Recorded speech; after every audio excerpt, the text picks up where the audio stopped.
συναχθήκαμε σήμερα εδώ, στο ναό του Δοκιμίου Προδρόμου, στο Βόλο, για να εορτάσουμε την τιμή και μνήμη του Αγίου Φωτίου του Μεγάλου, Πατριάρχου Κωνσταντινουπόλεως, ο οποίος ήταν μια τεράστια φυσιογνωμία πνευματική, ιστορική, που μπορούμε να πούμε ότι εσφράγισε κυριολεκτικά τη φορεία όχι μόνο των εκκλησιαστικών πραγμάτων, αλλά και αυτού του πολιτισμού.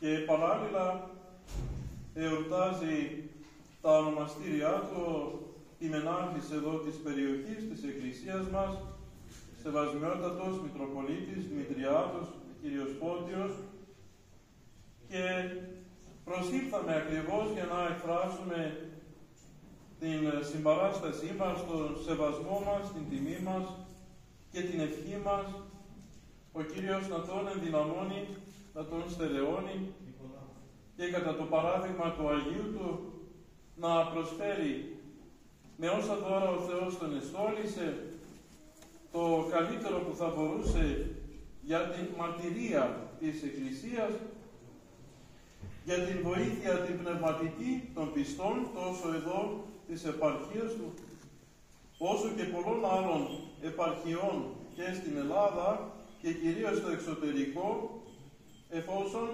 αναλώνεται και στο έργο, όπως είναι γνωστό, της εξωτερικής ιεραποστολής και ταξιδεύει πάρα πολλές φορές το χρόνο στα μήκη και στα πλάτη της γης, μπορούμε να πούμε, για να μεταδώσει το ηλαρό φως της Αγίας Πίστεώς μας, να καθοδηγήσει, να κατευθύνει, να τονώσει, να παρηγορήσει και να ενισχύσει κληρικούς και λαϊκούς σε διάφορα μέρη του κόσμου. Η ευχή μας πάντοτε το υποσχόμαστε ότι θα τον συνοδεύει όπου και αν βρίσκεται, ώστε η χάρις του Θεού και να τον προστατεύει και να τον ενισχύει για να δίνει πραγματικά την καλύτερη μαρτυρία Χριστού.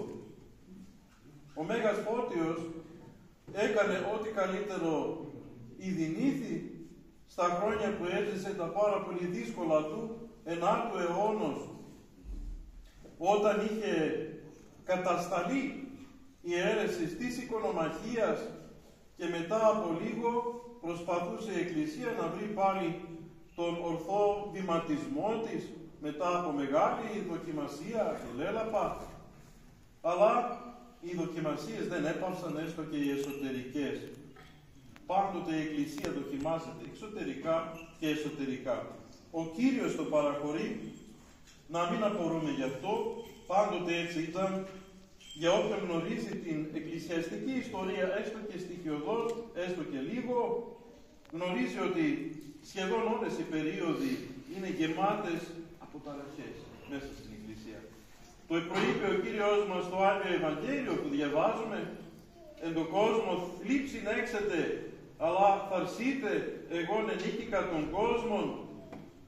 Και πραγματικά αυτό εκπληρώνεται σε κάθε ιστορική εποχή και ιδίως τότε στον 9ο αιώνα, όταν ξαφνικά άναψε εσωτερική ταραχή στην Εκκλησία, διότι η πολιτική ηγεσία, πάρα πολύ ισχυρή τότε, όπως λέμε στα χρόνια του Βυζαντίου, ελληνορωμαϊκής αυτοκρατορίας, κατέβασε τον Πατριάρχη που ήταν την εποχή εκείνη, τον Ιγνάτιο, Άγιος άνθρωπος και εκείνος, ασκητικότατος και πνευματικότατος, και έπρεπε να εξευρεθεί ένας νέος Πατριάρχης. Ο Άγιος Φώτιος ήταν λαϊκός, δεν ήταν καν κληρικός, ο οποίος είχε πάρα πολύ καλή ανατροφή, πολύ μεγάλο αυτό και πολύ σημαντικό σημείο. Οι γονείς του ήταν και είναι Άγιοι, Σέργιος και Ειρήνη. Επί οικονομαχίας ομολόγησαν την πίστη και έπαθαν. Μάλιστα διασώζεται στο Συναξαριστή ότι ο πατέρας του μαρτύρησε κιόλας για τις Άγιες εικόνες, για την πίστη. Όταν είσαι από γονείς Αγίους, τι θα είσαι? Μπορεί να πέσεις τόσο έξω? Η χάρις του Θεού δεν σε προστατεύει? και οι ευχές των γονέων σου δεν σε σκεπάζουν και δεν σε οδηγούν. Έτσι έγινε με το Μεγάλο Φώτιο. Θείος του μάλιστα ήταν ο Άγιος Ταράσιος, ο οποίος προείδρευσε στην 7η Οικουμενική Σύνοδο. Σπουδαία σημασία έχει και η καταγωγή πράγματι. Τι ρίζες έχει κανείς, τεράστια σημασία. Ο Άγιος Φώτιος είχε τις καλύτερες και σε αυτές πρόσθεσε ό,τι καλύτερο χάρισμα και δώρο και τάλαντο του έδωσε ο Θεός και αναδείχθηκε μέγας. Ήδη από λαϊκός μέγας πνευματικά, μέγας γνωστικά καλλιέργησε τόσο τα τάλαντά του, ώστε έφτασε να είναι ένας πανεπιστήμων της εποχής του και καλλιέργησε όσο λίγοι τόσο την πνευματική ζωή. Μεταγενέστεροι Άγιοι Πατέρες αναφέρουν τον Μέγα Φώτιο ότι από λαϊκός, αν και ήταν δοσμένος στη μελέτη, στη συγγραφή, στη διδασκαλία, δεν παρέλειπε καθόλου τα πνευματικά καθήκοντα, την προσευχή που πρέπει να κάνουμε σχεδόν όλες τις ώρες της ημέρας, την επταδική λατρεία, αλλά είχε, λέει, και την νοερά προσευχή. Είχε και νοερά προσευχή. Τώρα, πώς κατάφερε να κάνει πνευματική εργασία, γνωστική εργασία, μελέτες, συγγραφές, ομιλίες, διδασκαλίες στο πανεπιστήμιο και παράλληλα να έχει μέσα το νοερά προσευχή, αυτό το Άγιο Πνεύμα το γνωρίζει, που κατασκήνωνε μέσα στην αψεγάριαστη ψυχή του και την εξαγίαζε βαθιά, διότι τον ετοίμαζε για μεγάλη αποστολή. Και πράγματι, ενώ ήταν καθηγητής δοσμένος στις μελέτες και στις διδασκαλίες του, απίθανος καθηγητής, απίθανος πανεπιστήμων, διέσωσε ακόμη και τις συγγραφές των αρχαίων συγγραφέων, των αρχαίων σοφών. Έγραψε περίφημα έργα και την συνέταξε την περίφημη βιβλιοθήκη, την Μυριόβιβλο. Μύρια βιβλία δηλαδή, χιλιάδες βιβλία και τόμους, τα οποία όλα περιγράφει στα έργα του και τι περιείχε το καθένα και τι μελέτες έκανε με τους συμφοιτητές του, με τους μαθητές του, με τους σπουδαστές του. Έξοχο και απίθανο έργο. Αλλά ο Θεός του προόρεζε για αλλού. Ενεπλάκη, χωρίς να το θέλει, μέσα σε εκκλησιαστικές διαμάχες του ανέθεσαν την πατριαρχία σε μια φοβερά δύσκολη εποχή. Σε μια εβδομάδα μέσα έπρεπε να γίνει μοναχός, διάκονος, πρεσβύτερος, επίσκοπος. Καθιερώθηκε πατριάρχης τα Χριστούγεννα του 858 στην Κωνσταντινούπολη, στην Αγία Σοφιά την περίφημη. Στα χρόνια του έγιναν περίφημα μοσαϊκά μέσα στην Αγία Σοφιά και μάλιστα μια Παναγία πάνω στην αψίδα του ιερού που σώζεται μέχρι σήμερα. Όσοι έχουν πάει στην Κωνσταντινούπολη και στην Αγία Σοφιά, την Θρυλική, αυτή η εικόνα σώζεται μέχρι σήμερα, αν και τα τελευταία χρόνια που οι Τούρκοι μετέτρεψαν πάλι την Αγία Σοφιά από μουσείο σε τζαμί, προσπαθούν να καλύψουν τα ψηφιδωτά και τις εικόνες, γιατί συμβαίνουν αυτά, για τις αμαρτίες μας, γιατί όπως χάσαμε την Κωνσταντινούπολη, έτσι και υφιστάμεθα συνεχείς ταπεινώσεις μέσα στο διάβα των αιώνων. Πολλοί πιστεύουν βέβαια ότι πάλι με χρόνια και καιρούς, πάλι δικιά μας θα είναι. Εμείς κινδυνεύουμε να χάσουμε εδώ και τα πατρογονικά μας εδάφη της μικρής Ελλαδίτσας. Τώρα, πώς θα πάρουμε όλα αυτά, ένας Κύριος γνωρίζει, που λένε πολλοί και μερικοί. Ο Θεός φυσικά είναι δυνατός, θα κάνει θαύματα. Ο Μέγας Φώτιος λοιπόν, αν και ανέλαβε την πατριαρχία, έπεσε σε ένα τεράστιο πέλαγος ταραχών, φασαρίες εσωτερικές που έπρεπε κατά κάποιον τρόπο να μαζέψει σαν παράγον ειρήνης. Όποιος έχει μέσα του τη χάρη του Αγίου Πνεύματος είναι φορέας ειρήνης. Είναι φορέας ειρήνης. Προσπαθεί να συμφιλιώσει ό,τι ταραχή ξεσηκώνεται μέσα στην Εκκλησία και εκδηλώνεται. Υπήρχαν αιρετικοί απομεινάρια, οικονομάχοι, μανιχαίοι, παυλικιανοί, πώς τους λέγανε κάτι άλλοι. Προσπάθησε να αντιμετωπίσει αυτούς, προσπάθησε να συμφιλιώσει μέσα στην Εκκλησία την ταραχή που υπήρχε με τους οπαδούς του προηγούμενου Πατριάρχη, του Αγίου Ιγνατίου. Και αν και φάνηκε ότι συγκρούεται με τον Άγιο Ιγνάτιο, χωρίς να το θέλει μέσα στη δίνη των γεγονότων, ο Θεός του επεφύλαξε, επειδή ήταν Άγια ψυχή, να συμφιλιωθεί πριν να φύγει ο Ιγνάτιος από αυτόν τον κόσμο, να συμφιλιωθεί μαζί τους και να δώσουν το φίλημα της αγάπης και της ειρήνης. Σπουδαίο μάθημα αυτό, αδελφοί και αδελφές. Έστω κι αν ταραχεί μέσα στην Εκκλησία και ιδίως στην Εκκλησία μας του Πατρίου, γνωστή ιστορία, αυτή ατελείωτη ιστορία, που δεν λέει να σταματήσει αν και τις τελευταίες δεκαετίες. Είχαμε σπουδαία γεγονότα, ευχάριστα, σημαντικά, στα οποία για να επιτελεστούν συνέβαλε και ο Σεπτός Πιμενάρχης σας εδώ, σεβασμιότατος Φώτιος, για να έχουμε καλύτερη ενότητα, καλύτερη μαρτυρία, καλύτερη πορεία, αλλά τα ζυζάνια μπορούν να σταματήσουν. Τα ζυζάνια σταματούν, όχι, υπάρχει και τώρα διάσταση, αλλά ας ελπίσουμε με τη χάρη του Θεού, με τη χάρη του Αγίου Πνεύματος, ότι η ειρήνη και η ενότητα και η αλήθεια και η αγάπη θα επικρατήσουν, έστω κι αν κάποια ταρακοπιά στοιχεία κάνουν μεγάλη φασαρία και αυτές τις ημέρες ακόμη. Αυτές ακριβώς τις ημέρες που είναι παραμονές Μεγάλης Τεσσαρακοστής. Είμαστε μέσα στην περίοδο του Τριωδίου, περίοδος κατανοίξεως, περίοδος μετανοίας. Αρχίσαμε την περασμένη Κυριακή να ψάχνουμε της μετανοίας, άνοιξ, όρμη, πύλα, ζωοδότα. Περίοδος ταπεινώσεως, τελωνικό φρόνημα. Περίοδος επιστροφής στον πατρικό οίκο, σαν τον Άσωτο. Περίοδος που προσπαθεί να μας προετοιμάσει όσο το δυνατόν καλύτερα για την κατεξοχήν περίοδο μετανοίας της Σαρακοστής. Και παράλληλα, οι μεν κοσμικοί έχουν τις κοσμικές απόκριες, το μεγαλύτερο πανηγύρι του διαβόλου βέβαια μέσα στο έτος, και μέσα στην Εκκλησία βλέπετε, τα ταρακοπιά στοιχεία δεν πάβουν να προσπαθούν με κάθε τρόπο να επιφέρουν σκανδαλισμό και ταραχή. Να τους καταργήσει ο Κύριος.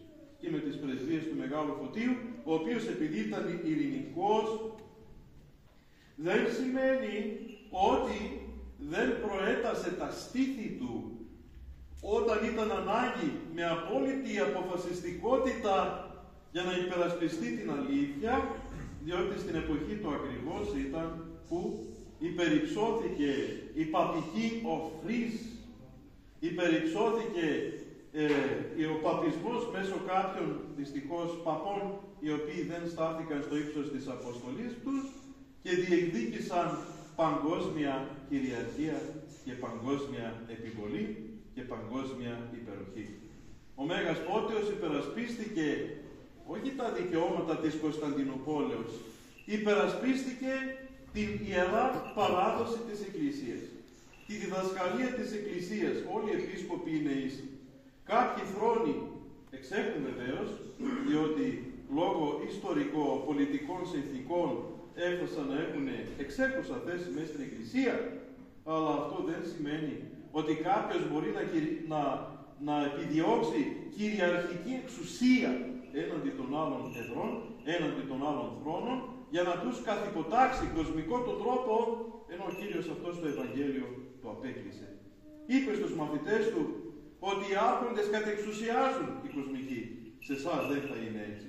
Ο πρώτος θα είναι, τι λέει, έσχατος. Ως διάκονος, όπως ο Κύριος έπλυνε τα πόδια των μαθητών του πριν σταυρωθεί, έτσι και ο κάθε αληθινός και γνήσιος διάδοχος του πρέπει να διακρίνεται ακριβώς, όχι απλώς από το ταπεινό φρόνημα, από το θυσιαστικό φρόνημα, να θυσιάζεται ως καλός ποιμήν υπέρ της αληθείας του Χριστού και υπέρ των προβάτων. Πράγμα το οποίο βλέπουμε να μην συμβαίνει δυστυχώς εν πολύ σήμερα. Και όσο περνούν τα χρόνια, να υπάρχει συνεχής εκτροπή σε αυτό. Ο Μέγας Φώτιος ακόμη και οι άλλοι πατέρες της εποχής του και μέχρι σχεδόν πρόσφατα διατηρούσαν το ακρεφνές και αληθινό ορθόδοξο πνεύμα και φρόνημα, το ορθόδοξο όπως λέμε ήθος. Το ορθόδοξο ήθος που είναι διακονητικό και θυσιαστικό δεν σημαίνει ότι δεν είναι και αποφασιστικό έναντι των επιβουλών.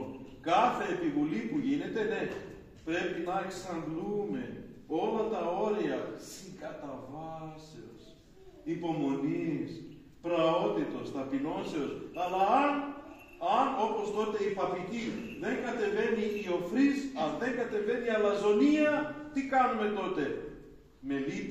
Με λύπη επικαλούμαστε τότε την βοήθεια του Αγίου Πνεύματος να αποφασίσουμε αυτά που φαίνονται θλιβερά, αλλά είναι εξ ανάγκης αναγκαία για να εκδιώξουμε από την μάνδρα του Χριστού αυτά τα πρόβατα τα οποία μετατρέπονται σε ρήθια και έχουν σκοπό να συνταράξουν την Εκκλησία του Χριστού. Αυτό δεν θα επιτροπεί.